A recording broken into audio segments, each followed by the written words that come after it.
vamos ouvir a voz de Deus, né? Vamos abrir o Santo Livro, a Bíblia Sagrada, na primeira epístola de João, capítulo 5, versículo 4. Quarta-feira à noite o pastor iniciou uma série de mensagens, um novo tema, o poder da fé, e esta é a segunda mensagem sobre este tema, que vai se desenvolver ao longo dos próximos cultos da igreja. E o texto básico é este aí, 1 de João, capítulo 5, versículo 4, que diz assim: porque todo que é nascido de Deus vence o mundo, e esta é a vitória que vence o mundo, os nossos jejuns. Não? Mas eu ouço o povo de Deus só falar de jejum, porque tem que jejuar, irmão, tem que jejuar para vencer, irmão. Desculpa, esta é a vitória que vence o mundo, os nossos sacrifícios, vigílias, subir o monte ao sábado para buscar. Não? Então tem alguma coisa errada aí, né? Não, a Bíblia diz: esta é a vitória que vence o mundo, a nossa fé. Vamos orar ao nosso Deus para que Ele nos dê discernimento sobre esta verdade. Oremos ao Senhor agora.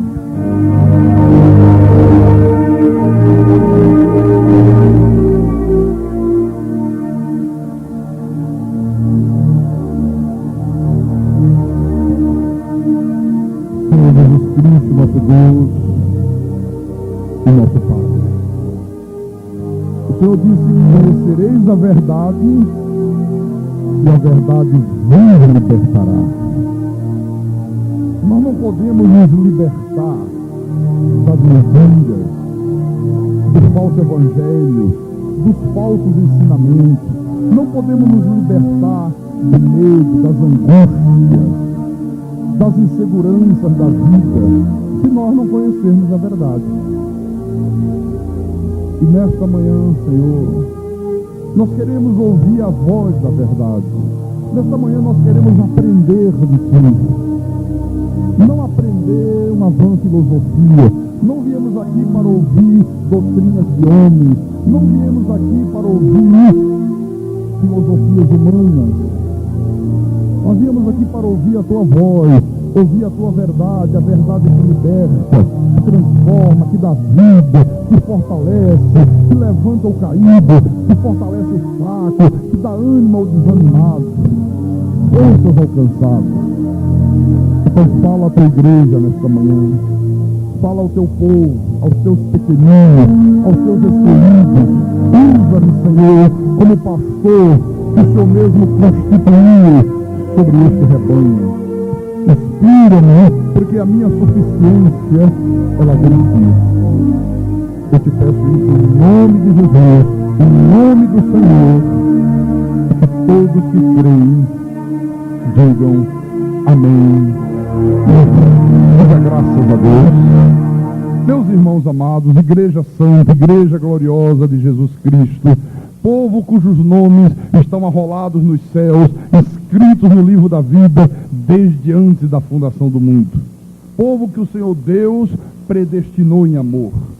Eu disse aqui na quarta-feira à noite que todos nós que somos eleitos de Deus, todos nós que fomos predestinados por Deus para a salvação, a partir do momento que Deus nos chama, a partir do momento que Deus nos dá vida outra vez, Deus imputa a cada um de nós uma arma poderosíssima que possibilita que todos nós possamos vencer toda e qualquer situação adversa neste mundo.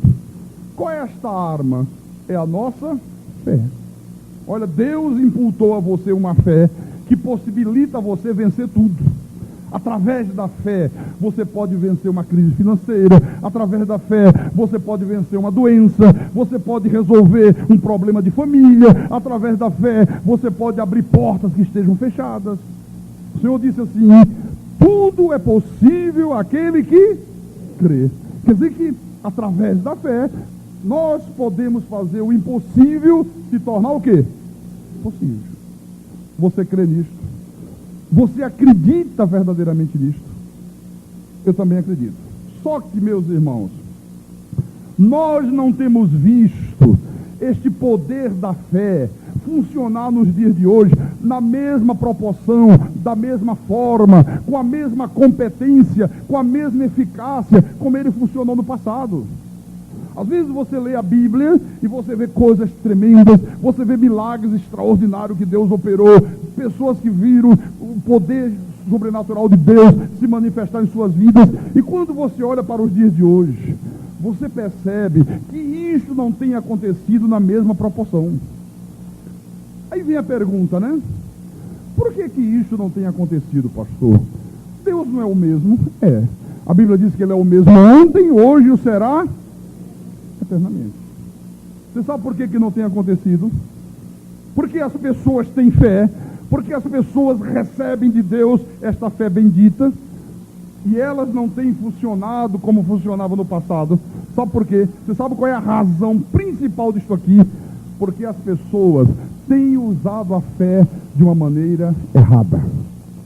O povo de Deus, quase que na sua totalidade, irmão, tem usado a fé de uma maneira errada. E se o povo de Deus tem usado a sua fé de uma maneira errada, é porque eles foram ensinados de uma maneira errada. Você faz aquilo que foi ensinado a você. Veja aqui, já no início da igreja, quando a igreja foi estabelecida nesse mundo, Deus já exortava o seu povo a respeito disso, para não usar a fé de uma maneira errada, para não usar a fé de uma maneira contrária à Bíblia. Olha, nós temos que ter muito cuidado, meu irmão, para não incorrermos nesse erro. De você ter a fé, você ter uma arma poderosa que pode levar você a vencer qualquer coisa neste mundo e você usá-la de uma maneira errada e ela não funcionar a contento na tua vida.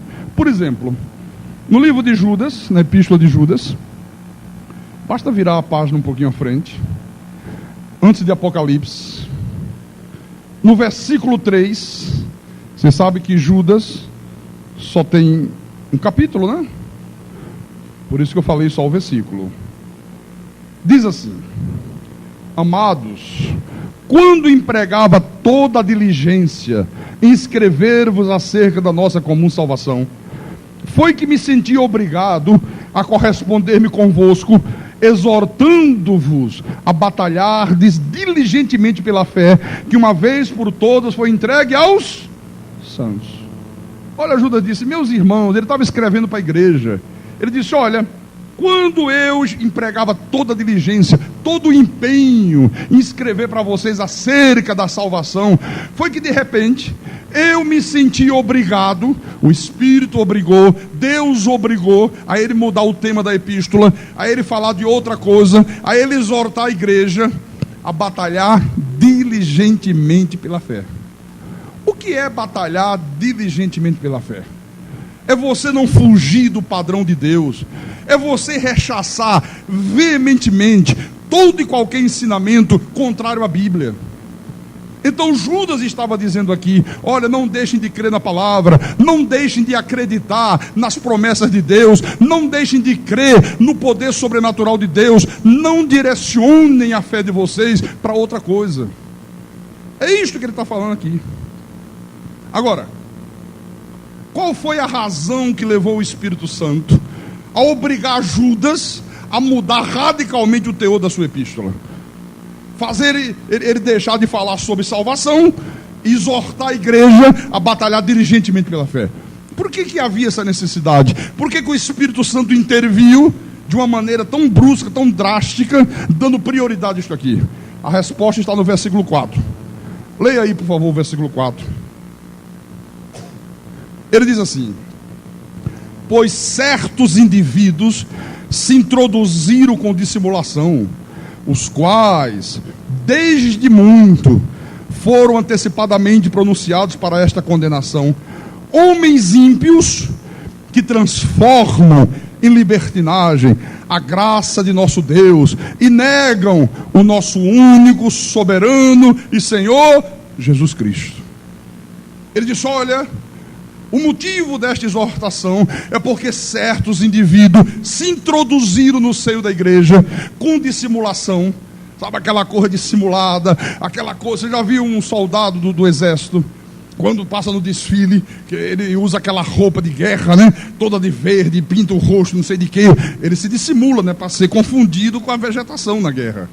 Eles se introduziram aí, sabe? Se fazendo parecer crentes, se fazendo parecer homens de Deus, mas na verdade são homens ímpios que transformam em libertinagem a graça do nosso Deus. Eles negam que Deus seja soberano. Então naquele tempo, no tempo de Judas, a igreja ficou alerta e a igreja não se deixou contaminar pelos falsos ensinamentos. E naquele tempo a fé era vivida de uma maneira correta, a fé em Deus era vivida de uma maneira sadia.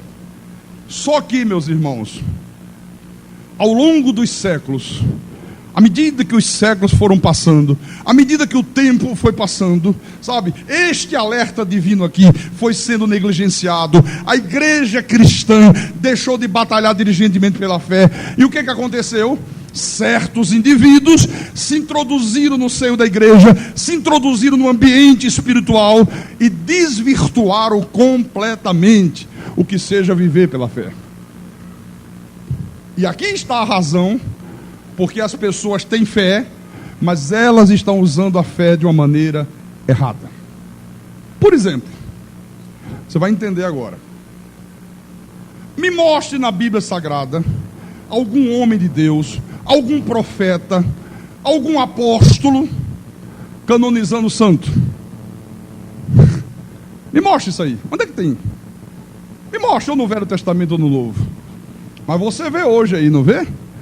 Esses profetas, entre aspas, modernos, estes homens de Deus, entre aspas, modernos, canonizando santos.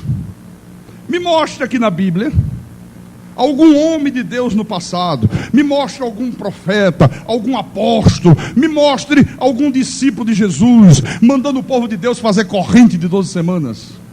Me mostre aqui na Bíblia. Participar de uma fogueira santa, traga um pedido, coloque a sua fé numa rosa ungida, porque a rosa vai curar você, a rosa vai fazer o demônio sair da tua casa. Você não vê isso na Bíblia em lugar nenhum. Ora, se isto aqui não foi ensinado no passado, se isto não foi praticado pelo povo de Deus no passado, nem no Velho Testamento, nem no Novo Testamento, e nós vemos hoje o povo de Deus praticando essas coisas, vem a pergunta cruciante agora: quem foi que ensinou essas coisas erradas ao povo de Deus? Quem foi que ensinou isto? Você vê aí o povo de Deus igual loucos. Eu tenho dito, ao invés de cristianizar o povo, eles estão cretinizando o povo. Gente com rosa na mão, gente colocando a fé num copo com água, gente acreditando em sal grosso, gente fazendo loucura de tudo quanto é jeito. Olha, as coisas mais absurdas você vê hoje sendo praticado no universo espiritual. Quem foi que ensinou essas coisas erradas ao povo de Deus? Está aqui, ó. Homens ímpios que transformam em libertinagem a graça de nosso Deus. Então quer dizer que toda essa libertinagem que nós vemos hoje aí estabelecida na obra de Deus desvirtuou a fé. O povo de Deus hoje, irmãos, não consegue viver pela fé da mesma maneira que os antigos viveram. Esta é que é a verdade. E o resultado está aí para quem quiser ver. Um monte de gente fracassada, um monte de gente derrotada, um monte de gente doente, um monte de gente dentro das igrejas, com Bíblia debaixo do braço, usando o nome de Jesus, mas vivendo uma vida sem paz, vivendo uma vida sem alegria, lares destruídos, pessoas que às vezes não têm nem comida na mesa. E isto contraria a verdade bíblica. Isto contraria, meu irmão, a verdade de Deus. Você vê que Pedro, nós estamos bem pertinho aí, na sua segunda epístola,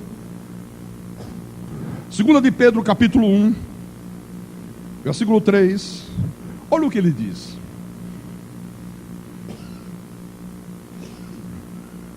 Posso ler?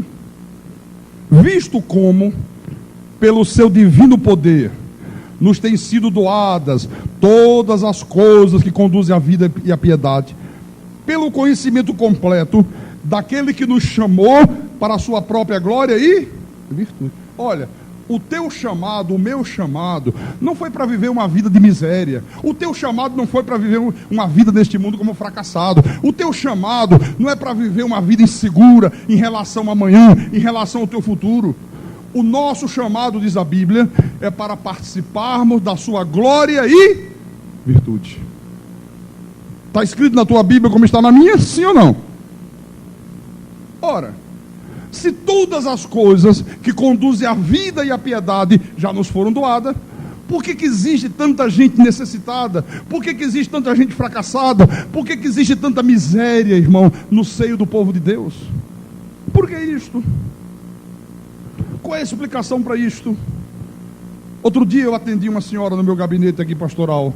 Ela veio de uma dessas seitas aí, e ela diz assim: pastor Carlos Magno, a minha vida está tão destruída, pastor. Olha, eu estou tão fracassada na vida, que eu já não tenho mais nem coragem de dizer para as pessoas que eu sou crente.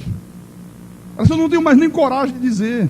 Você vê, as pessoas vão perdendo a sua autoestima, as pessoas vão perdendo a motivação, elas vão perdendo o ânimo, e elas acabam, meus irmãos, sabe aquela pessoa que patina na lama? Patina e não sai do lugar. Já viu um carro atolado na lama? Acelera, a roda faz zzz, e não sai dali. É assim que muita gente tem vivido aí fora. Será que Deus não se preocupa com essa gente, meu irmão? Se preocupa sim, meu irmão. Mas o problema é que essas pessoas, elas têm sido infiéis a Deus. Elas têm dado ouvidos a espíritos enganadores e a ensinos de demônios. É o que Paulo diz. O senhor Denis está aqui, que é o pastor da igreja de Prazeres. Esse senhor baixinho que está aqui no primeiro banco. E ele disse, essa semana ele esteve na minha casa, ele disse: pastor, olha, eu fui evangelizar meu pai, eu fui mostrar para o meu pai essas verdades aqui da Bíblia, porque meu pai ficou uns anos aí envolvido com essa coisa de corrente, de universal do reino do inferno, e não sei o que, tá? E eu fui lá. E ele disse: olha, pastor, meu pai ouviu essas verdades, e meu pai disse assim: meu filho, realmente você tem razão, a Bíblia tem razão, eu perdi todos esses anos, eu fiz papel de bobo, meu filho. Ele diz: olha, quando eu me lembro, eu ia lá para aquilo que eles chamam de igreja, e eles diziam assim: você hoje vai vencer os teus problemas, você hoje vai derrubar as muralhas da tua vida. Aí botavam uma muralha de isopor, fazia uma muralha de isopor bem grande, aí depois dizia para o povo: suba aqui no altar, todo mundo derrubando a muralha. A gente derrubava aquele isopor, agora pisa na muralha. E ele disse: eu, um homem com essa idade, pisando na muralha de isopor. Não foi isso, ó Denis? Ele disse: meu filho, me tomaram todo o meu dinheiro. Pisa na muralha, mas passa R$1.000 para cá por baixo, porque senão não vai adiantar, senão não vai funcionar a coisa. Então as pessoas apostatam da fé. As pessoas preferem, irmão, crer numa rosa, acreditar numa vela acesa para o santo no seio da sombra. Elas preferem acreditar num sal, elas preferem acreditar numa pirâmide, num gnomo, elas preferem acreditar numa reunião de G12 do que na bendita, santa e verdadeira palavra de Deus. Esta é a verdade. Eu não sei quem foi que me contou essa semana. Acho que foi o seu Raimundo, se não me engano.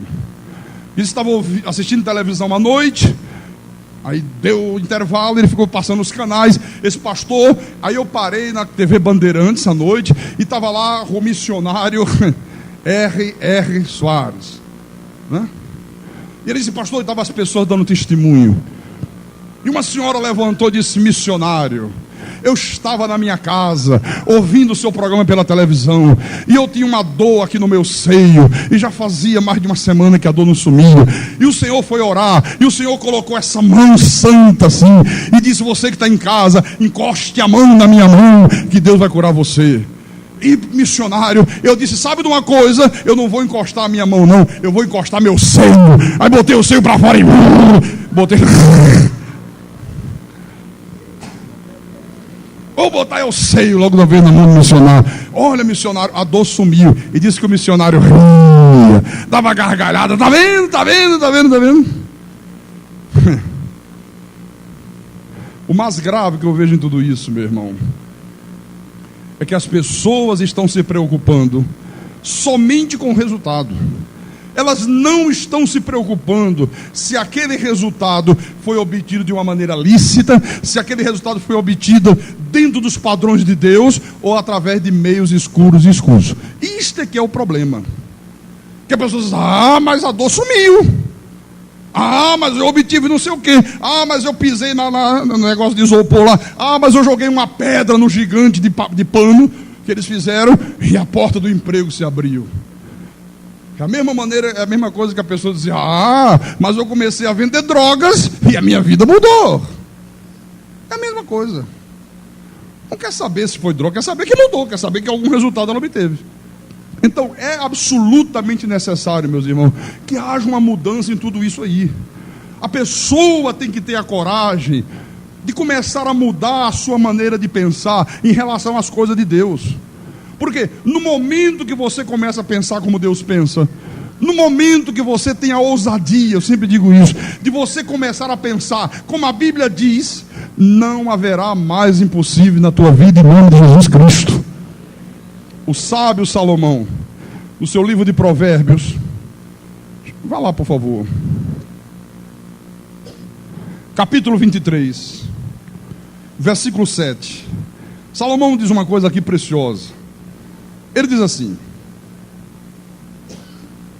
porque como imagina em sua alma, assim ele é. Você vê? Como você imagina em sua alma, assim você é. A maioria do povo de Deus, irmão, se imagina fraco, pobre, se imagina miserável, derrotado, fracassado, inútil. Nós somos gafanhoto, nós somos servos inúteis. A nossa diaconisa Luzanira, ela esteve no meu gabinete agora antes do culto. Ela foi me mostrar a programação das homenagens que vão fazer do aniversário da igreja. E ela disse: pastor, um grupo de irmãs da igreja vai cantar esses 2 hinos. Olha esse hino aqui, pastor. Só que eu tive que modificar a letra. Eu digo: por quê? Ela disse: não, porque esse hino era assim: ó Senhor, a tua graça é maior do que a minha vida derrotada. A tua graça é maior do que eu, que sou o cavalo, o estrume do cavalo do bandido. Eu digo: Deus do céu. Ela disse: eu modifiquei, eu alterei, porque nós não somos isso aqui. Mas é verdade, irmão. Então, você tem que mudar a tua maneira de pensar. Pastor Carlos Magno, como é que eu mudo a minha maneira de pensar? Quando você começa, irmão, a batalhar diligentemente pela fé, quando você começa a batalhar diligentemente por aquilo que a Bíblia diz que a fé pode realizar na tua vida. É assim que se começa. Ora, se a Bíblia diz que eu tenho que batalhar, a Judas diz: olha, Deus mandou exortar vocês a batalhar diligentemente pela fé. O que isso significa? Significa que no outro lado existem inimigos. Se eu tenho que batalhar, isso significa que eu tenho do outro lado uma oposição. Se eu tenho que batalhar, isso significa que existe uma força contrária. Senão não precisaria batalhar. Então, se você batalhar diligentemente pela fé, esta batalha é que vai trazer vitória para a tua vida. Você vê, nós temos aqui na igreja pessoas bem-sucedidas. Nós temos aqui na igreja pessoas vitoriosas, pessoas que têm experimentado esta graça maravilhosa de Deus, pessoas que têm vivido uma vida abundante, pessoas que têm testemunhos maravilhosos de Deus. Ora, meus irmãos, se umas pessoas estão sendo bem-sucedidas, se umas pessoas estão sendo vitoriosas, todos têm que ser bem-sucedidos, todos têm que ser vitoriosos. Você está na mesma igreja? Você está no mesmo solo, na mesma boa terra? Então você também tem que ser vitorioso. Pastor, como é que eu batalho, pastor, diligentemente pela fé? Se você teve quarta-feira à noite aqui na igreja, você deve lembrar que eu falei que o principal atributo do cristão não é a inteligência. Eu conheço muita gente que tem uma inteligência espetacular, um QI altíssimo, e vive patinando na lama. E vive fracassado nesta vida. Eu falei também que não é apenas o conhecimento. Tem gente que conhece a Bíblia toda de cabo a rabo, de Gênesis, Apocalipse, sabe tudo quanto é versículo decorado na cabeça e vive uma vida de fracasso. Então qual é o principal atributo do cristão, pastor? É a vontade e a determinação. Porque se você não tiver vontade, se você não for um homem determinado, se você não for uma mulher determinada, olha, você sempre começa alguma coisa, mas não consegue terminar. Começa e para no meio do caminho. Então, eu quero dizer para você nesta manhã, que se você tiver a ousadia de batalhar diligentemente pela fé, se você for um homem cheio de vontade, cheio de determinação, olha, não tem como Deus não se manifestar na tua vida, meu irmão. Não tem como Deus não operar um milagre. Não tem como Deus fazer coisas grandes em teu favor. Não tem como. Agora tem que ter vontade, tem que ter determinação. Você tem que ter vontade de vencer na vida. Você tem que ter uma determinação, sabe, de fazer alguma coisa, ser uma pessoa determinada, ser uma pessoa que toma atitudes, ser uma pessoa que diz, não, eu vou vencer em nome do Senhor Jesus Cristo. A fé, esta fé que Judas diz, de uma vez por toda foi entregue aos santos. Quando ela é vivida com vontade, quando esta fé é vivida com determinação, ela faz com que todos os impossíveis se tornem possíveis.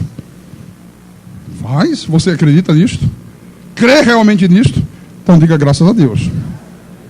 Agora você pergunta assim, pastor, como é que eu demonstro esta vontade de vencer? Como é que eu demonstro isso, pastor?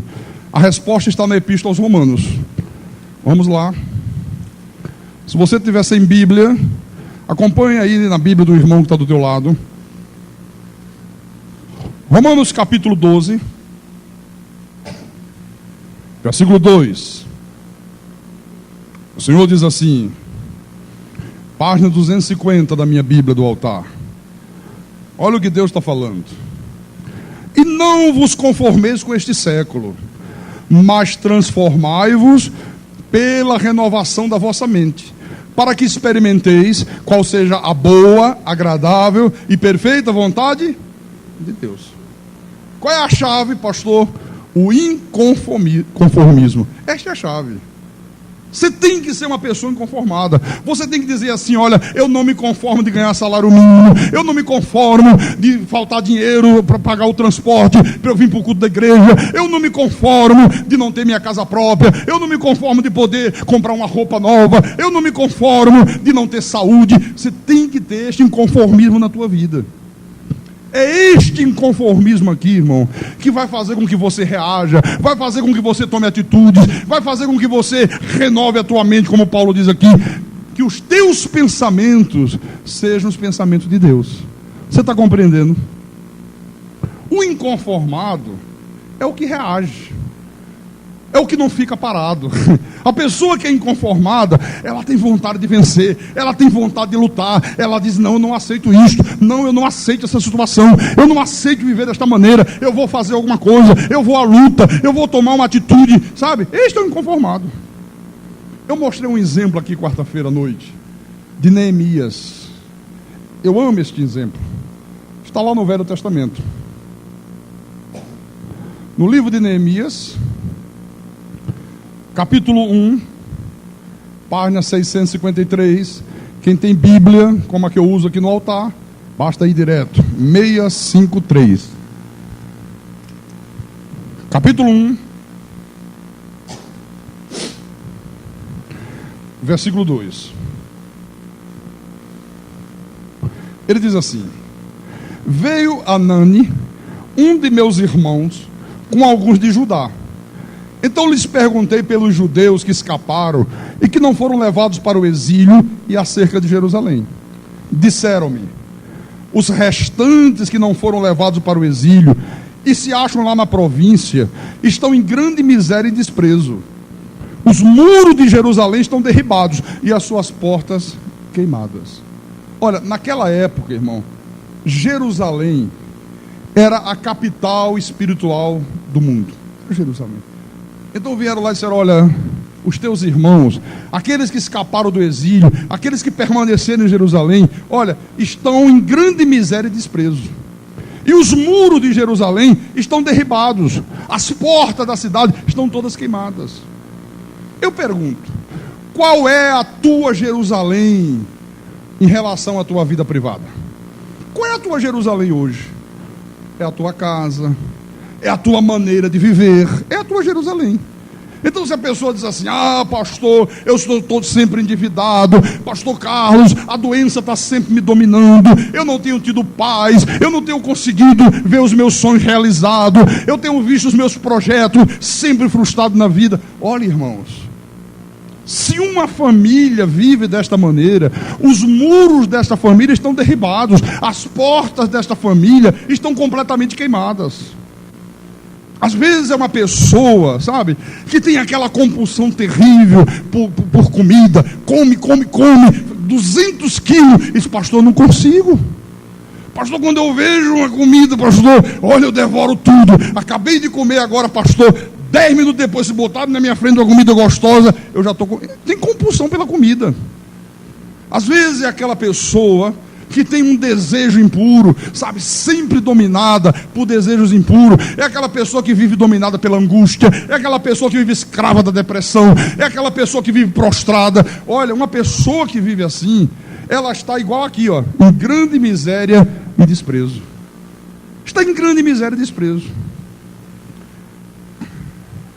Eu disse que eu gosto muito desse exemplo aqui de Neemias, porque este homem aqui, Neemias, era na realidade um inconformado. Ele era um simples copeiro do rei. Ele não tinha nada na vida, era um simples copeiro. Ele não tinha nada a ver com Jerusalém. Ele era apenas um judeu entre muitos. Mas este homem era um inconformado. Quando ele soube que os seus irmãos, os seus patrícios estavam em grande miséria, em grande desprezo, quando ele soube que os muros da cidade estavam derribados, que as portas de Jerusalém estavam queimadas, este homem disse: alto lá, alguém tem que fazer alguma coisa, alguém tem que se arriscar, alguém tem que tomar uma atitude, Você tem que ser, meu irmão, minha irmã, o Neemias da tua casa, o Neemias da tua empresa, o Neemias do teu comércio. A tua empresa está indo mal, olha, está ameaça de falência, sabe, você montou um negócio, as coisas estão indo de mal a pior. Você tem que ser como Neemias, dizer: não, eu não aceito isso, eu tenho que fazer alguma coisa, eu tenho que tomar uma atitude, eu não posso ver a coisa indo para o buraco, a vaca indo para o brejo e ficar aqui parado. Foi isso que ele fez aqui, ó. Você tem que chamar a responsabilidade para você. Comece a chamar a responsabilidade, comece a fazer alguma coisa, comece a tomar uma atitude, que você vai ver Deus honrar você. Olha aqui no versículo 11. Ele fez uma oração a Deus, né? Quando ele soube da situação terrível que estava lá, ele disse assim: ah, Senhor, estejam, pois, atentos os teus ouvidos à oração do teu servo e a dos teus servos que se agradam de temer o teu nome.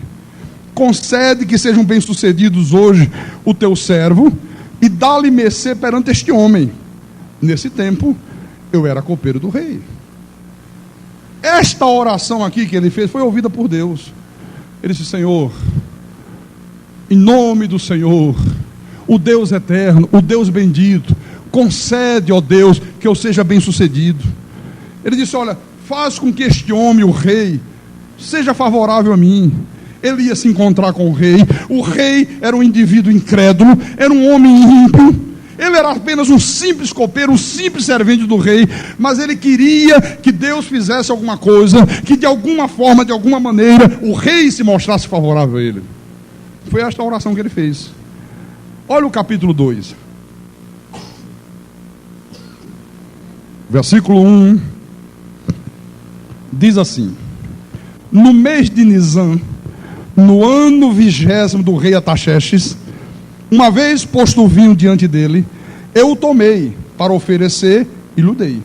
Porque era o seguinte: o copeiro do rei, ele era o homem de confiança e o homem que servia o vinho ao rei.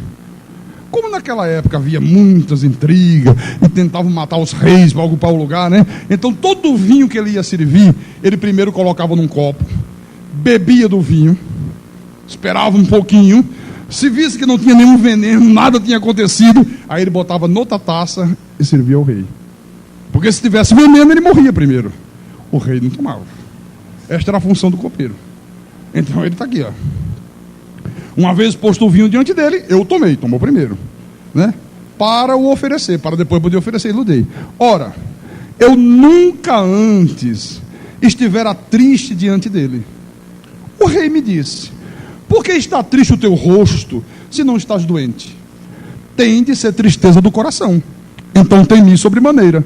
E lhe respondi: viva o rei para sempre. Como não estaria triste o meu rosto, se a cidade onde estão os sepulcros de meus pais está assolada e tem as portas consumidas pelo fogo? Olha, veja, irmão, a resposta de Deus à oração deste homem aqui. Deus fez o rei perceber que o semblante de Neemias era um semblante de tristeza.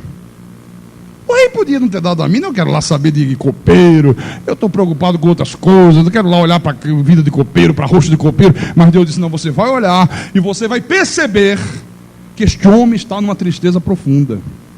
Mas não bastava apenas o rei perceber isso. Deus fez com que o rei se interessasse pelo problema que estava afligindo Neemias.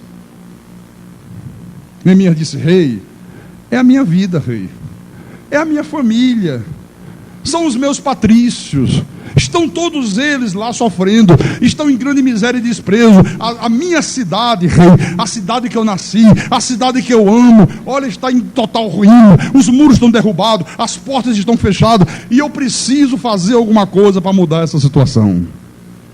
Eu preciso, rei, fazer alguma coisa. Olha o versículo 4, leia. Disse-me o rei: que me pedes agora? O que você quer? Ele disse: então orei ao Deus dos céus e disse ao rei. Primeiro ele orou a Deus: e o que eu faço? O que eu peço a esse rei? Se é do agrado do rei, e se o teu servo acha mercê em tua presença, peço-te que me envies ajudar a cidade do sepulcro dos meus pais, para que eu a reedifique. Você vê? Olha o pedido que este homem fez ao rei. Se o Senhor quer ser favorável a mim, se o Senhor quer me ajudar, eu te peço uma coisa: me mande lá para ajudar, me mande para Jerusalém, me mande para a cidade dos meus pais, me mande para lá onde o povo está em grande miséria, onde o povo está sofrendo, onde a cidade está completamente destruída, para que eu reedifique a cidade outra vez. Olha, este homem aqui não tinha dinheiro, este homem não tinha nenhum pistolão político, ele não era engenheiro, ele não era um advogado, ele não tinha curso superior, ele não era um general de exército, ele era apenas um simples copeiro do rei. Como é que uma pessoa, irmãos, que não tem recursos, que não tem dinheiro, de repente diz: deixe, me mande lá, eu quero ir reedificar a cidade? Sabe por quê? Porque Neemias tinha uma fé legítima. Este homem aqui, ele era um inconformado. Este homem aqui, ele tinha uma vontade grande no seu coração de mudar aquela situação. Seu rei, eu peço uma coisa: me envie ajudar, me envie lá para que eu possa mudar aquela situação, para que eu reedifique os muros da cidade, para que eu troque as portas, para que eu tire o meu povo da pobreza, da miséria. Ele não ficou parado, ele não ficou murmurando, ele não ficou dizendo que não tinha dinheiro. Ah, como eu gostaria de fazer alguma coisa, mas eu não tenho dinheiro, os meus recursos são poucos, eu não estudei, eu não tenho curso superior, eu não tenho nenhum amigo influente, eu não tenho nenhum deputado que faça um bilhete para as portas se abrirem para mim. Ele não ficou dizendo isto, porque normalmente é isto que as pessoas fazem. Ao invés de tomar atitude de fé, ao invés de agir confiando em Deus, elas começam a murmurar e começam a confessar a derrota. Ao invés de olhar para as possibilidades de Deus, elas olham para as suas impossibilidades. Não, a situação está difícil, mas eu não posso fazer nada. Eu não tenho condições, eu não tenho dinheiro, eu não tenho recursos. Olha, ele não tinha nada disso, mas ele tomou uma atitude confiando em Deus. Amém? Você está entendendo o que eu estou falando? A importância da vontade, a importância da determinação. Versículo 19. O rei concedeu que ele fosse, né? Então diz assim: Tobias, o servo amonita, e Gesem, o arábio, quando souberam que ele estava reedificando os muros, quando souberam que ele estava aglutinando o povo para trabalhar, para lutar, para fazer alguma coisa, para sair da miséria, do desprezo, para deixar de ser opróbrio, zombaram de nós e nos desprezaram e disseram: que é isso que fazeis? Quereis rebelar-vos contra o rei? Olha, eu vou dizer, irmão, toda pessoa que tem desejo de mudar as coisas, ela sempre vai encontrar oposição. Sempre, sempre, sempre. Mas se você encontra oposição, olha, você não pode desistir, você não pode recuar, você não pode esmorecer. E é neste momento que entra a vontade, que entra a determinação, que entra a garra que você tem que ter para que Deus possa agir através da tua fé. Pode crer nisso aqui. No versículo 20: então lhe respondi: o Deus dos céus é quem nos dará bom êxito. Olha, o Deus dos céus é que nos dará bom êxito. Nós, seus servos, nos disporemos e reedificaremos. Você vê? Irmão, ele tinha absoluta certeza que o Deus dos céus lhe daria bom êxito. Olha, você tem que ter esta certeza. Você tem que tomar atitude. Você tem que agir. Você tem que ir em frente, na certeza de que seja qual for a tua atitude, seja qual for a tua vontade, seja qual for o teu plano, o Deus do céu te dará bom êxito, meu irmão. Agora, eu quero lhe dizer uma coisa importantíssima.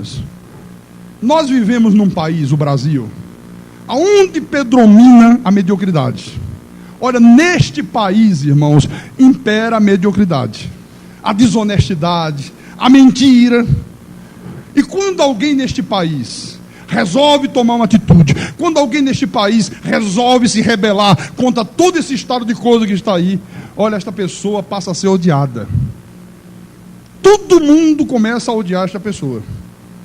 Aconteceu com Neemias, no capítulo 6, versículo 1 em diante.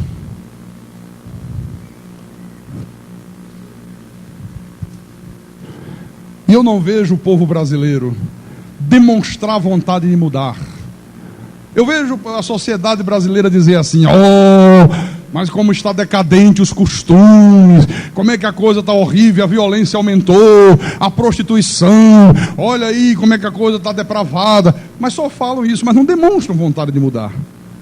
Nós vemos todo mundo acomodado, todo mundo passivo, todo mundo aceitando as coisas da maneira que elas são impostas. Há uns 2 domingos atrás, não, uns 2 domingos? Não, na outra quinzena, eu estava aqui. Nós estávamos na casa do pastor Sérgio Anjo, domingo à tarde, e eu estava tirando um cochilo, como eu faço todo domingo à tarde, para poder fazer o culto da noite, e de repente, a televisão do quarto estava ligada, e eu acordei com um barulho, de uma coisa alta, assim, do que é isso aí? Aí eu olhei assim para a televisão, mostrei para minha esposa quando ela acordou. Estava passando o programa do Gugu. Eu disse: que é isso aí? Um bando de mulher pelada, e mulher pelada para lá, e mulher pelada para cá, e um indivíduo chamado MC Serginho a cantar, e a eguinha, pocotó, pocotó, pocotó, pocotó, pocotó, pocotó, pocotó, e não sei o que, lacraia, e lacraia para lá, e lacraia para cá. Gente, eu fiquei olhando aquilo ali, eu digo: peraí. E como eu entendo de televisão, passaram-se 10 minutos, 20 minutos, meia hora, 40 minutos. Eu digo: gente, não vai parar mais isso não. Irmãos, ficou 1 hora e 20 minutos no ar essa coisa. Sabe por quê? Porque o Ibope, olha, devia estar lá nas nuvens. Porque tinha gente que não acabava mais ouvindo aquela porcaria ali.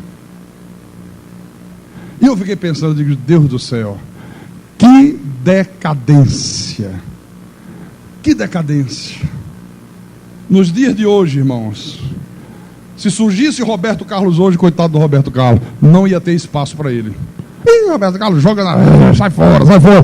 Negócio aqui é lacraia. Se surgisse hoje um Caetano Veloso, coitado do Caetano Veloso. Coitado dele. Jogavam na lata do lixo. Que Caetano, o negócio aqui é gunha pocotó, rapaz, sai de fora da história. Olha, eu sou um inconformado com isso. Eu sou inconformado com isso. Hoje, o talento não está na cabeça, está no bumbum.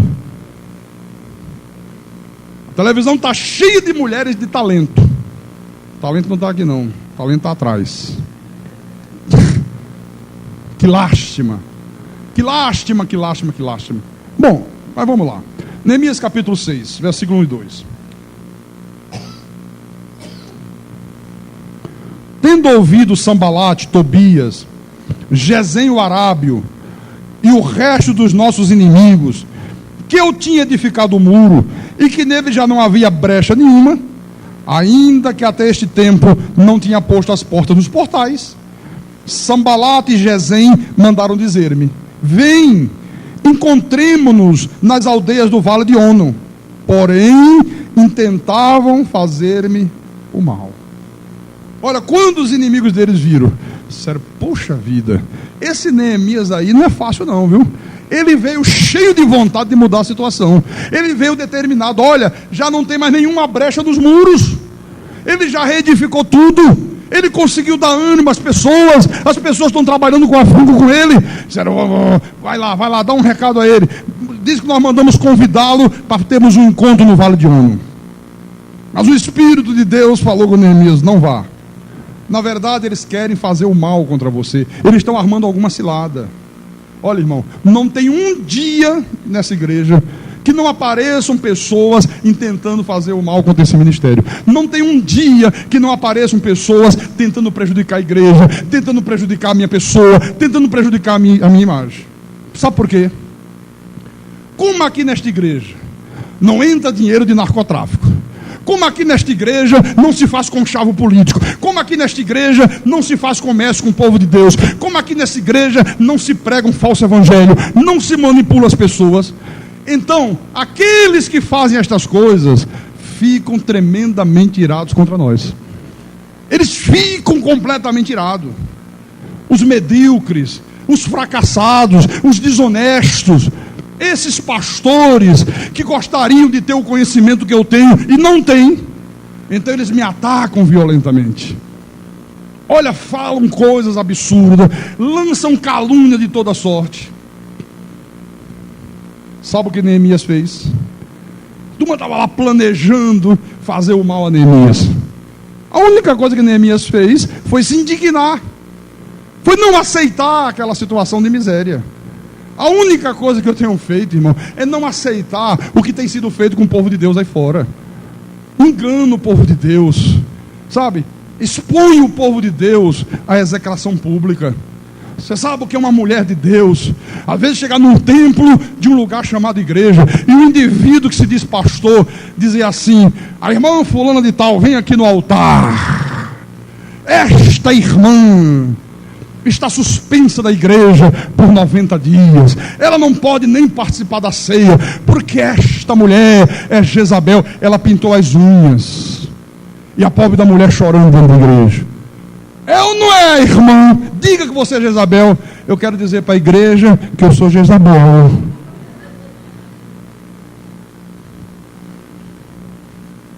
Quem é o homem que tem o direito de expulsar uma ovelha de Jesus da igreja? Quem é o pastor que tem essa autoridade? A ovelha que Jesus trouxe, irmão, tirou da lama, tirou do pecado, tirou da idolatria, tirou da iniquidade, trouxe a pessoa. Aí porque pintou a unha, o indivíduo está suspenso 90 dias. Quem é ele para fazer isto? Quem é o homem que tem essa autoridade aqui? É contra isso que eu fico indignado. Cretiniza o povo de Deus. Eu parei ali no sinal da Marumelo, e passando gente, eu fiquei olhando assim no sinal, e uma coisa me chamou a atenção: cada pessoa levava uma lâmpada na mão. Que diabo é isso aí, rapaz? Uma lâmpada? Hã? Aí depois eu fui saber da história. Sabe o que é? É que uma dessas seitas aí de corrente estava fazendo no domingo a campanha de acender 100 velas para Deus. Aí dizia: você traz uma lâmpada de 100 velas, nós vamos ungir com óleo, você vai voltar para casa, quando você colocar no bocal que acender, você acendeu 100 velas para Deus.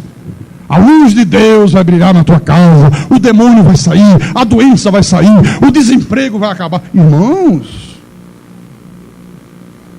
olha, eu fico profundamente indignado contra isto. mas profundamente indignado mesmo. Bom, veja o que Neemias fez, versículo 3. Enviei-lhes mensageiros a dizer: estou fazendo grande obra, de modo que não poderei descer. Por que cessaria eu a obra, enquanto eu a deixasse e fosse ter convosco? Olha, irmão, eu estou fazendo uma grande obra. Eu não posso parar esta grande obra que eu estou fazendo por nada nesta vida. Você está fazendo uma grande obra.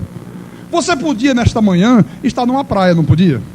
Você podia estar num clube, na beira de uma piscina. Você podia estar numa casa de campo, participando de um churrasco com os amigos, com a tua família. Mas você está aqui na igreja. Você está aqui na igreja batalhando diligentemente pela fé. Você está levantando os muros. Você está buscando proteção para a tua família. Você está buscando uma proteção para os bens que Deus já tem te concedido. Olha, você não está aqui perdendo o teu tempo. Você está fazendo uma grande obra. Agora, de uma coisa você pode ter certeza: sempre vão aparecer no teu caminho Gesem, Sambalat e Tobias, querendo te fazer o mal, querendo te afastar dos caminhos da igreja, querendo te afastar dos caminhos de Deus, querendo te tirar do caminho do bem. E neste momento que eles aparecerem, você tem que ser firme na tua vida espiritual. Você tem que ser um homem espiritual, você tem que ser uma mulher espiritual, e você tem que dizer: alto lá, eu estou fazendo uma grande obra, não posso descer desta posição que Deus me colocou. Porque, irmão, olha, é muito difícil subir, viu? Muito difícil. Mas para descer, é com toda facilidade. Às vezes você leva uma vida inteira subindo, anos e anos subindo, chega lá em cima, às vezes um minuto bota você lá para baixo de novo. Este é o grande drama. Às vezes os derrotados dizem assim: olha, irmãos, aparece lá em casa, vamos almoçar. Eu quero oferecer ao irmão uma janta, um almoço gostoso, uma picanha argentina. Eu quero oferecer para você uma lasanha. Aí parece que eles estão querendo bem, né? Mas eles intentam fazer o mal contra a tua vida. Às vezes está chamando você para colocar dúvidas na tua mente. Às vezes está chamando você para começar a colocar você contra a igreja, a jogar você contra o pastor da igreja. E é nesta hora que você tem que fazer como Neemias fez aqui. Não, alto lá. Por quê? Porque cessaria a obra enquanto eu a deixasse e fosse ter com vocês. Por que eu vou cessar? Por que eu vou deixar a minha vida espiritual parar para dar ouvidos a vocês? Para me envolver com vocês? Olha aqui a atitude. Então você tem que ter o mesmo espírito de Neemias. Mesmo, preste atenção nisso, mesmo que todos estejam contra você, mesmo que a situação que você esteja vivendo hoje na tua vida seja uma situação desesperadora, mesmo que você esteja vivendo um problema que todo mundo está dizendo que é impossível, que não tem solução, olha, você tem que confessar a tua fé, você tem que acreditar em Deus, você tem que crer na palavra, e você tem que ter uma certeza absoluta de que Deus pode mudar essa situação. Olha, o único que acreditou que Deus podia mudar aquela situação foi Neemias. Milhões de judeus, ninguém acreditou. Todo mundo aceitando a situação. Todo mundo vendo a miséria, vendo a pobreza, vendo os inimigos prevalecerem, todo mundo passando fome, todo mundo vivendo uma humilhação de vida, todo mundo na desgraça, a cidade destruída, os muros derribados, as portas queimadas, a safadeza tomando conta, a idolatria, o paganismo, o misticismo, tudo tomando conta. Ninguém acreditou que Deus podia mudar aquilo. Tanto não acreditaram que não tomaram atitude. Neemias disse: alto lá, Deus pode mudar isto, Deus pode reverter esse quadro, eu vou tomar uma atitude, eu vou agir. Então você tem que agir. Use palavras positivas, sabe? Fala de vitória. Abra a tua boca para falar de sucesso.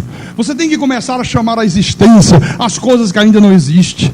Você tem que dizer assim: olha, eu vou ser patrão, eu não vou mais ser empregado, eu vou ser um empresário, eu vou ganhar um bom salário, eu não vou mais viver ganhando salário mínimo, eu não vou mais viver com a minha mesa vazia, eu não vou mais viver comendo ovo todo dia. Tem gente que come ovo todo dia. ainda abre a boca e diz assim: o Senhor é meu pastor, nada me faltará. E está faltando tudo. E está faltando tudo. Você está compreendendo? Não. O Deus dos céus me dará bom êxito. Eu vou agir, eu não me conformo, eu não vou mais aceitar essa vida miserável que eu estou vivendo, eu não vou mais aceitar essa doença me dominando, eu não vou mais aceitar essa depressão, eu não vou mais aceitar esta vida desgraçada. Eu vou tomar uma atitude e o Deus dos céus me dará bom êxito. É isso que tem que ser feito. Não, alto lá, eu vou trocar o meu carro. Eu estou com esse carro velho aí, chega de manhã não pega, chama os vizinhos para empurrar. Não é possível uma vida desta. Não. Eu tenho vergonha de levar alguém na minha casa. Tem gente que tem vergonha. Pastor, eu tenho vergonha, pastor, porque a minha televisão era colorida, sabe, pastor? Mas já faz tantos anos. Foi se gastando, virou preto e branca. Agora, pastor, nem preto e branca, nem imagem aparece, só o som, virou rádio. Aí de repente eu levo alguém lá, liga a televisão aí. Não, aqui é TV e rádio. Pastor, se eu levar uma pessoa forte como o senhor, porque eu não sou gordo, eu sou forte, alto lá. Eu vou ficar preocupado, pastor, porque o sofá não tem mais pé, é lata de leite. Se eu sentar lá, a lata vai... Olha que vergonha eu vou passar na vida.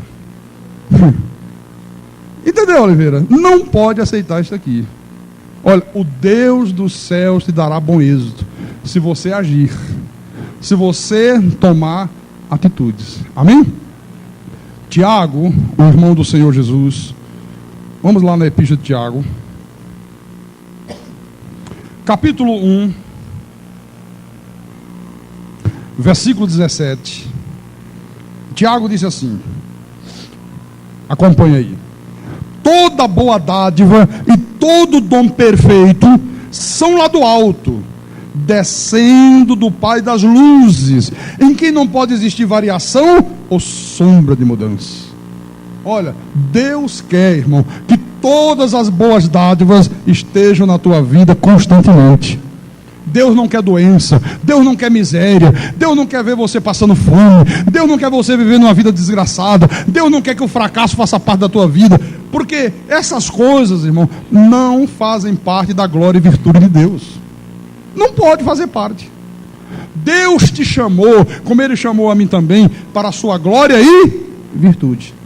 Alegria, paz, saúde, prosperidade, você ser um homem bem sucedido, você ser uma mulher vitoriosa, você ser uma pessoa que tem projeto de vida, você tem sonhos, você age e os teus sonhos se tornam realidade. Foi para isso que Deus chamou. Olha, e tudo isso vem de Deus, viu? Tudo isso depende de Deus, não depende de você. Depende única e exclusivamente de Deus. Em 2 aos Coríntios, capítulo 3, versículo 5, Paulo disse assim: não que por nós mesmos sejamos capazes de pensar alguma coisa como se partisse de nós. Pelo contrário, a nossa suficiência vem de Deus. Olha, quem provê todas as coisas para a tua vida, quem é? Deus. É Deus que traz provisão.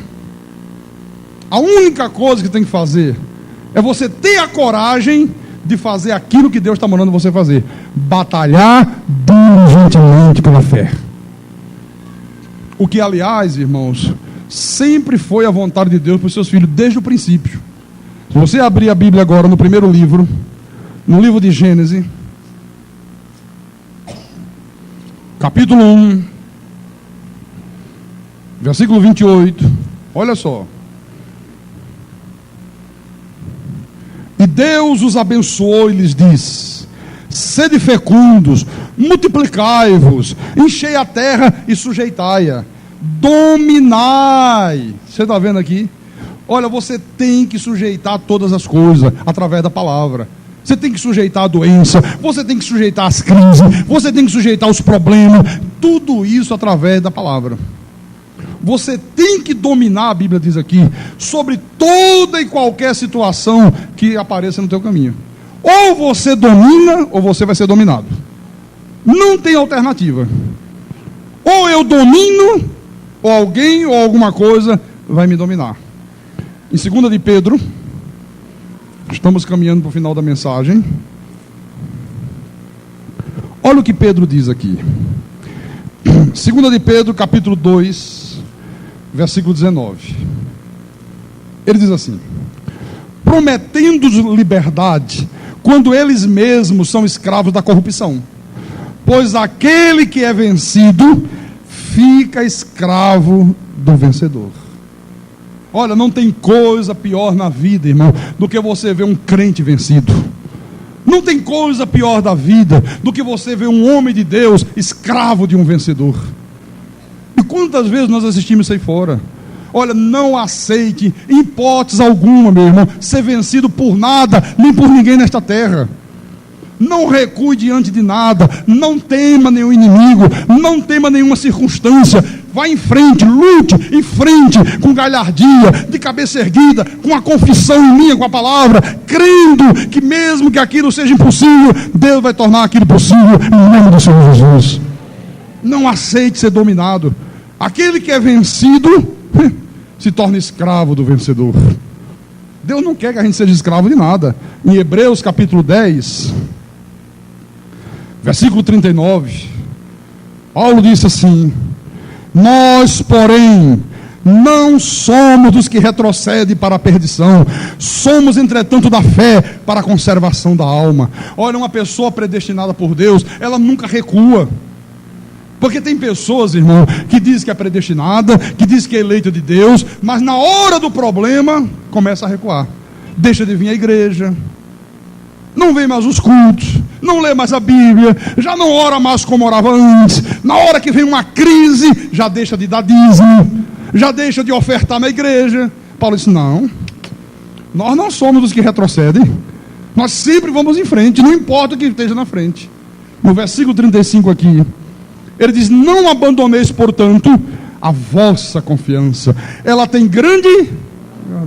Olha, não abandones a tua confiança em Deus, irmão, em nenhuma circunstância nesta vida. Por mais adversa que seja a circunstância, por mais grave que seja o problema que você esteja vivendo, vá em frente, irmão, rechace aquele problema, mostre que você está inconformado com aquela situação, mostre o teu inconformismo com o erro, mostre o teu inconformismo contra o mal, contra a doença, contra a enfermidade, contra o desemprego, contra a falta de dinheiro, contra as injustiças. Mostre isto. Olha, Jesus mostrou como se faz isto. Eu vou dar a você um exemplo do Senhor Jesus. No livro de Mateus, capítulo 21. Olha o exemplo do Senhor. Mateus 21, versículo 18. Posso ler? Cedo de manhã, ao voltar para a cidade, teve fome. Você sabe, o que de repente uma pessoa voltar para casa depois de um dia de trabalho, cansado, exausto, ter fome e chegar em casa e dizer: minha mulher, estou cheio de fome. E a mulher diz: ah, meu querido, não tem nada, já estamos devendo lá no homem da esquina, ele não quis mais vender porque a conta do mês passado não foi paga. Olha, eu estou sem talão de cheque, meu cartão de crédito já está tudo endividado, já não posso mais. Você já imaginou isso? Se você vive uma situação desta, você não pode aceitar isto. Você tem que se conformar. Você tem que dizer: não me conformo mais com isso. Eu vou lutar, eu vou virar o mundo de cabeça para baixo, mas eu vou sair dessa situação. Jesus teve fome, diz aqui a Bíblia, versículo 19. E vendo uma figueira à beira do caminho, aproximou-se dela. E não tendo achado senão folhas, disse-lhe: nunca mais nasça fruto de ti. E a figueira secou imediatamente. Olha o inconformismo de Jesus. Eu estou com fome. Oh, que figueira bonita, cheia de flores. Se está cheia de flores, tem que ter fruto. Quando ele se aproximou, ele disse: ai, meu Deus do céu, e eu com esta fome aqui e não ter figos, não me conformo com isso. Olha, figueira, você quer saber de uma coisa? Nunca jamais nasça fruto de ti. Olha, ele foi duro, meu irmão. Olha, é esse tipo de atitude aqui que Deus quer que haja na nossa igreja. É esse tipo de atitude, uma atitude de inconformismo. Ele disse, não me conformo. Eu não me conformo dessa figueira não ter fruto. Como é que pode um negócio dele? Nunca mais nessa fruta de ti. Imediatamente a figueira secou. Nesse mesmo livro de Mateus, no capítulo 4, quando o Senhor estava sendo tentado pelo diabo, no versículo 10, capítulo 4, versículo 10, diz assim: então Jesus lhe ordenou: retira-te, Satanás, porque está escrito, ao Senhor teu Deus adorarás, e só a Ele darás culto. Com isso deixou o diabo, e eis que vieram anjos e o serviram. Você está vendo? Tem que ser uma coisa forte, tem que ser uma coisa contundente. Está o diabo lá, e tenta daqui, tenta daquela, e cerca de um lado, cerca de outro. Teve uma hora que Jesus, retira-te. Você pensa que Jesus disse: Satanás, dá licença, eu sou o Deus de amor, vou pedir a você com muito amor, com muito jeitinho. Daria, por acaso, para você se retirar. Porque o povo de Deus é assim, sabe? Vem falso profeta, vem falso crente, vem falso pastor, e quando você quer ser duro com essa gente, ele diz: não, pastor, e onde fica o amor? Não, temos que praticar o amor, tem que ter paciência, pastor, temos que falar com jeitinho com essa gente. Eu disse: não, retira-te, Satanás. Vamos, rapaz. Deus deve ter dado um grito que o diabo saiu voado, meu irmão. Na mesma hora, diz aqui, ó, o deixou o diabo, e vieram anjos e o serviram. Forte, contundente. No livro de João, capítulo 11, versículo 43. O Senhor estava diante do túmulo de Lázaro.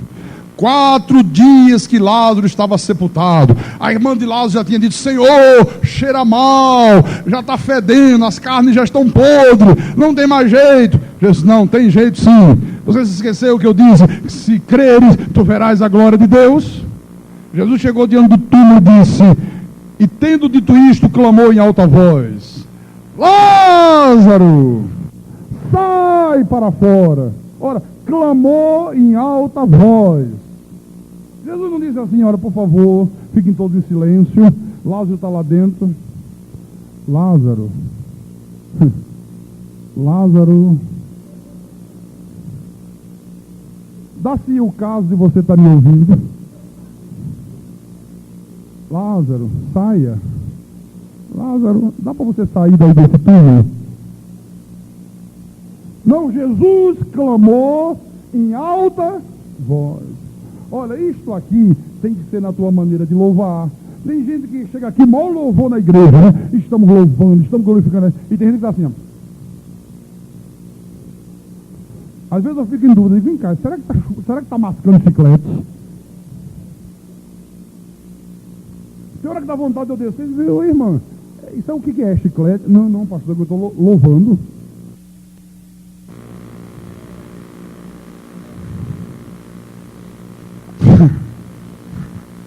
Isto aqui, ó, tem que ser na tua maneira de orar. Orar com intrepidez, orar com determinação, orar com força, sabe? Não pode ser uma coisa morta, não pode ser aquela coisa para baixo, não pode ser aquela coisa sem vida, meu irmão. O louvor tem que ser uma coisa de vida. Quando você louva, o louvor é profético, você está profetizando através do louvor. Não pode ser aquela coisa morta, não pode ser. Tem gente que não consegue nem abrir a boca. Tem gente que entra no louvor e faz assim, ó: vamos começar o louvor em nome de Jesus. Aí todo mundo é para se inflamar, é para todo mundo fechar os olhos, aleluia, glória a Deus, cantar um hino, e aquele hino nos enche de júbilo, e aquele hino vai nos enchendo da glória de Deus, e é para a pessoa começar a falar. Aí faz assim: 5 minutos de louvor.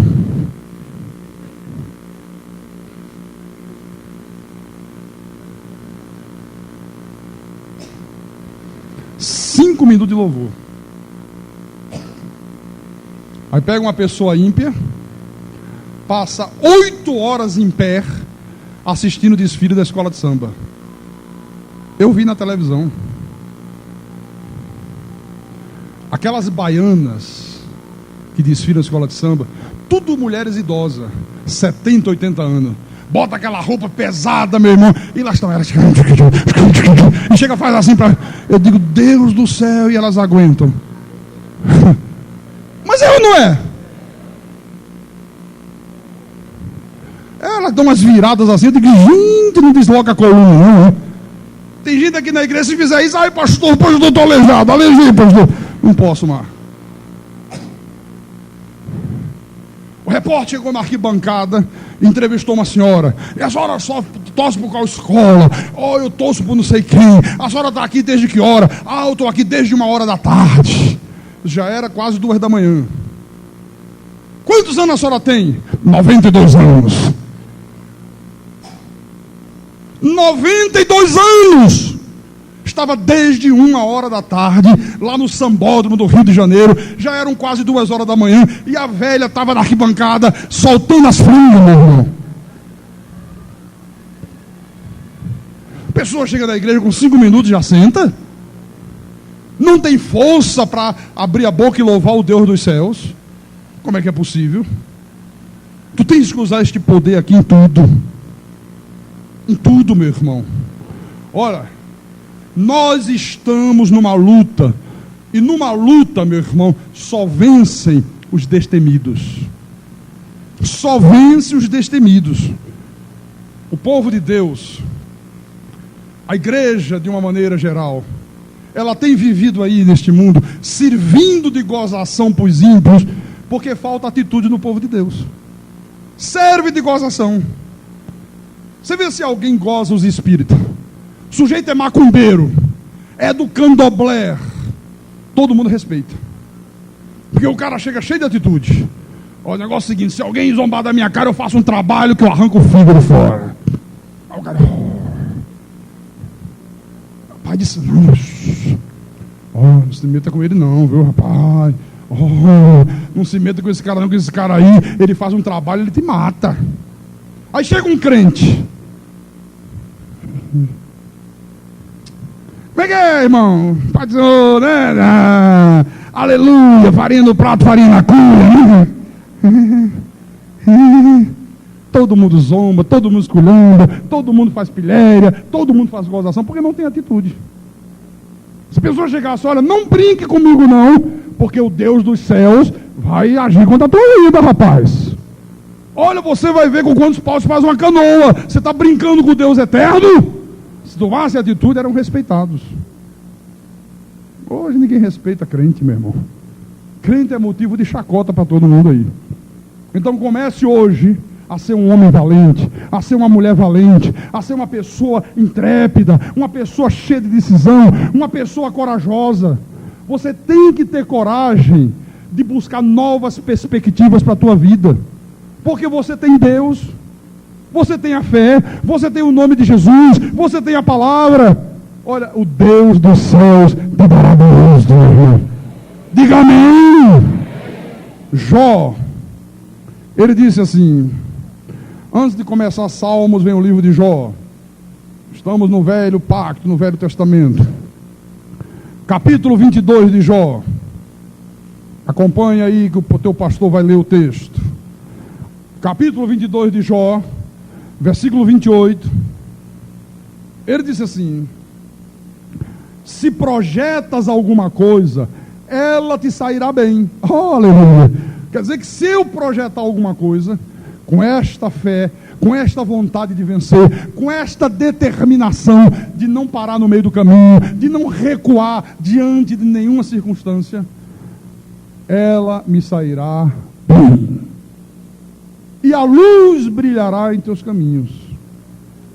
Olha, projete alguma coisa, irmão, que ela te sairá bem. Deus está dizendo aqui, a luz vai brilhar nos teus caminhos. Então projete. O que você tem projetado de quarta-feira para hoje?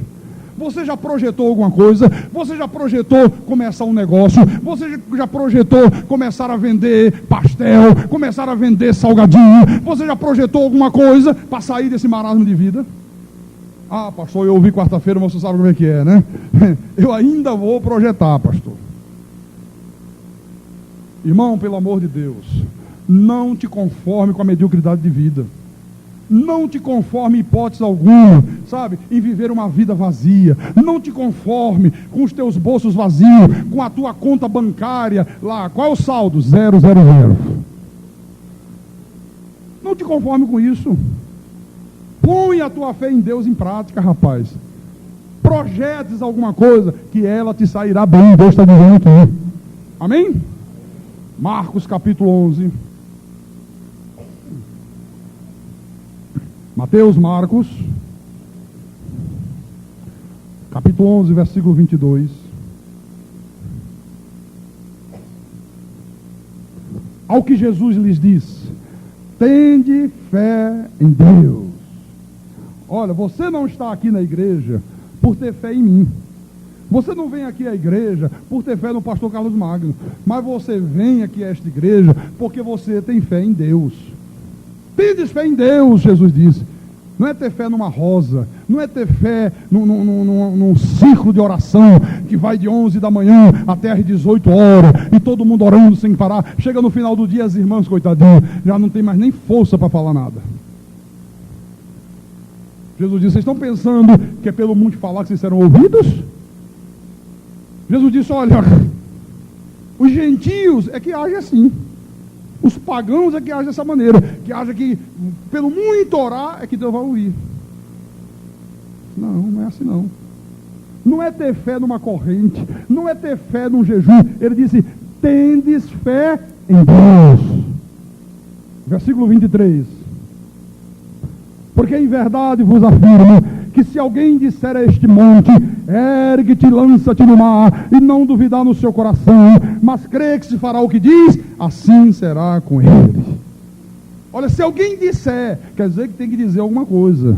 Tem que usar a boca, tem que usar a tua confissão, mas usar a tua confissão com poder, usar a tua palavra com força. E ele disse: sem duvidar no seu coração. Tem que crer que vai se fazer aquilo que você está dizendo. Vício da bebida, em nome de Jesus eu te mando, ergue-te, sai da minha casa, em nome do Senhor, e crê que vai se acontecer como você determinou.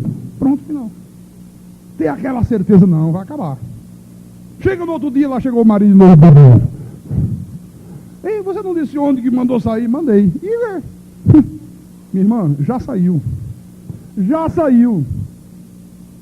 A fé não é crer naquilo que não se está vendo. Aqui. Amém? Para a gente terminando, Isaías. Pastor, o senhor já disse umas 10 vezes que está terminando, né, pastor? Mas é assim mesmo. Isaías capítulo 60. Mas não está sendo bom para você ouvir isto, ou não está? Isaías capítulo 60, versículo 20. Nunca mais se porá o teu sol, nem a tua língua minguará, porque o Senhor será a tua luz perpétua, e os dias do teu luto findarão. Todos os do teu povo serão justos, para sempre herdarão a terra, serão renovos por mim plantados, obra das minhas mãos, para que eu seja glorificado. Versículo 22, o menor virá a ser mil, e o mínimo uma nação forte. Aleluia. Eu, o Senhor, a seu tempo farei isso prontamente. Olha, nunca mais se porá o sol, nunca mais vai haver miséria na tua vida, nunca mais vai haver fome, nunca mais vai haver fracasso, nunca mais vai haver escravidão, em nome do Senhor Jesus Cristo.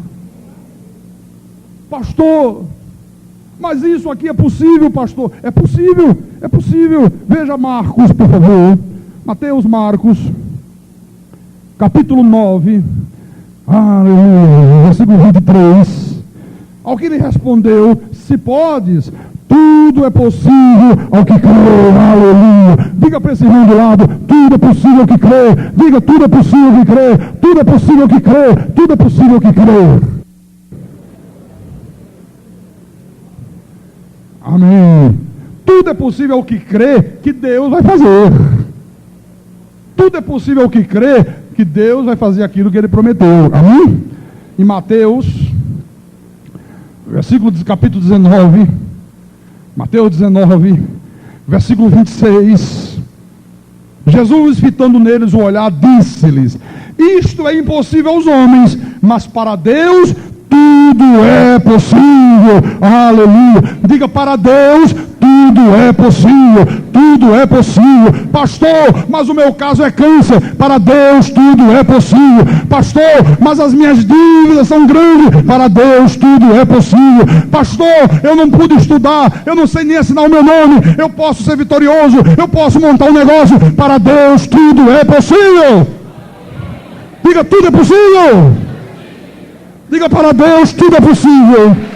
Aleluia, tudo é possível, tudo é possível, tudo é possível.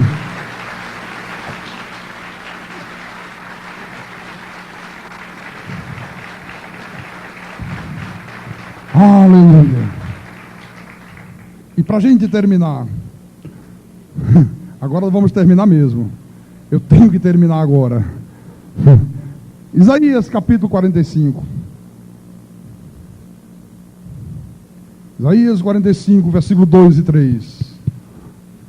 Eu quero que você saia daqui esta manhã, levando no teu coração, no teu espírito, esta promessa aqui.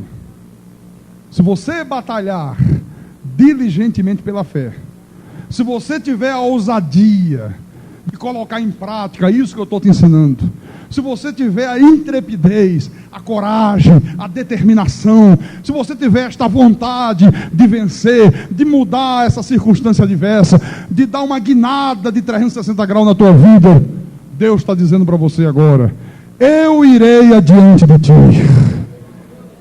endireitarei os caminhos tortuosos, quebrarei as portas de bronze e despedaçarei as trancas de ferro. Aleluia. Olha, quer dizer, quando você age, quem é que vai diante de você? Deus. Quem é que endireita os caminhos tortuosos? Deus. Quem é que quebra as portas de bronze? Quem é que acaba com os obstáculos? Quem é que faz cair por terra os teus inimigos? Deus. Mas primeiro você tem que agir. Versículo 3. Dar-te-ei os tesouros escondidos e as riquezas encobertas. Quer dizer que há tesouros escondidos, há riquezas que ainda estão encobertas, meu irmão, e Deus quer dar para você.